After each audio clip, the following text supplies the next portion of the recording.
ভাৰতীয় জনতা পাৰ্টি সংগঠনটো তৃণমূল পৰ্যায়লৈকে সুদৃঢ় কৰা, শক্তিশালী কৰা আৰু বিশেষকৈ OBC মৰ্চাৰ যেহেতু পপুলেশ্যন যথেষ্ট আছে এইখন ভাৰতবৰ্ষত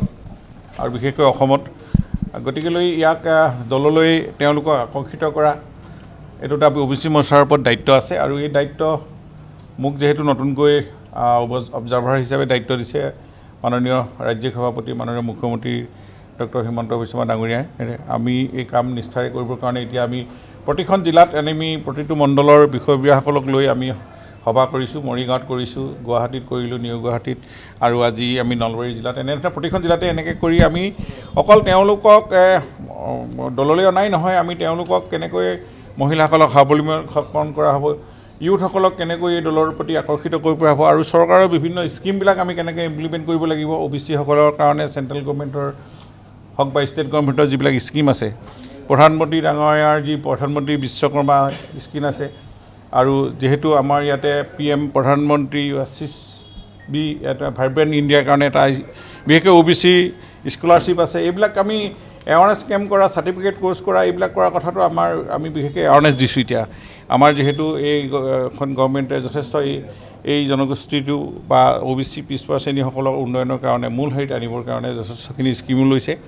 আৰু সামগ্ৰিকভাৱেতো একেবাৰে আমি অন্ত্যোদয় আঁচনিৰ যোগেদিতো সকলোকে সমানে আগবঢ়াই অনা হৈছে, কিন্তু স্পেচিয়েলি এই OBC ST SC হওক বা MOBC গোটেই এই ভাৰতীয় সংবিধানে স্বীকৃতি দিয়া এই কাষ্টখিনিক আমি কেনেকৈ আগবঢ়াই আনিব পাৰি, তেওঁলোকৰ কেনেধৰণৰ এইবিলাক স্কিম আমি গভৰ্ণমেণ্টে প্ৰভাইড কৰিছে আৰু সেইখিনিক কেনেকৈ জনগণৰ মাজলৈ লৈ যাব পাৰি সেই কথাখিনিয়ে আমি আলোচনা কৰিছোঁ। এতিয়া নতুন প্ৰজন্মক আমি এই স্কিমৰ যোগেদি তেওঁলোকক যিহেতু তেওঁলোকৰ এংগেজমেণ্ট কেনেকৈ হ'ব, তেওঁলোকক চাৰ্টিফিকেট কোৰ্চ কৰিব পাৰি নেকি, তেওঁলোকক মানে এম্পাৱাৰমেণ্টটো আনিবৰ কাৰণে আমি ধৰি লওক তেওঁলোকৰ বিভিন্ন প্ৰক্ৰিয়াৰে আমি গভৰ্ণমেণ্টৰ লগত একাকাৰ কৰি তেওঁলোকৰ লগত স্কিমৰ যোগেদি আগবঢ়াই নিব লাগিব। গতিকেলৈ সেইখিনিক ভৱিষ্যতে তেওঁলোকে এংগেজমেণ্ট হ'ব লাগিব, অকল চাৰ্টিফিকেট কোৰ্চেই হওক, কম্পিউটাৰ কোৰ্চেই হওক, তেওঁলোকক টপাৰ কৰিবৰ কাৰণে আমাৰ বিভিন্ন স্কোপ আছে। গতিকে এৱাৰনেছ কেম্পবিলাক আমাৰ হ'বই লাগিব গাঁও ভিতৰত, আমি এৱাৰনেছ কামৰ ক্ষেত্ৰত আমি অধিক গুৰুত্ব দিছোঁ। এইবিলাক আমাৰ মাননীয় মুখ্যমন্ত্ৰী আৰু মহোদয়ে চিন্তা কৰি আছে গোটেইখিনি, আৰু আমাৰ মন্ত্ৰী মাননীয় অতুল বৰা ডাঙৰীয়াকে দায়িত্ব দিছে, তেওঁ নিজে গৈ আলোচনা কৰিছে। এই সংঘাত এইটো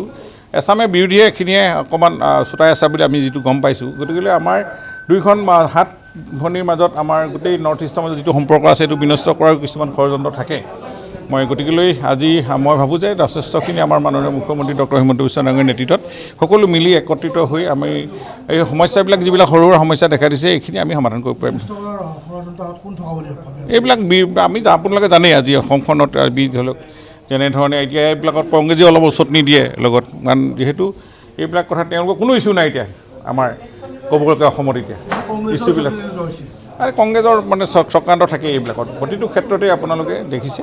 তেওঁলোকে সৰু সুৰা কথাতে এইবিলাক ইছ্যু সৃষ্টি কৰি আৰু যিহেতু তেওঁলোকৰ ইছ্যু নাই বিজেপিৰ বিৰুদ্ধে, গতিকে তেওঁলোকে এনেকুৱাবিলাকতে ক'ৰবাত ওচৰত নিদি এইবিলাক সংঘাত সৃষ্টি কৰি গভৰ্ণমেণ্টখনক অস্থিৰ কৰিব পাৰি নেকি, এনেকুৱা ধৰণৰ দিল্লী ডিস্পুট এইবিলাক ষড়যন্ত্ৰ চলিছে।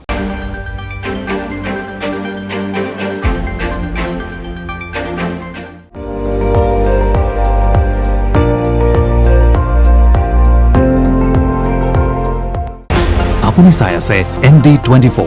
সৰ্বশ্ৰেষ্ঠ নহয় সৰ্বোত্তমৰ দৌৰ।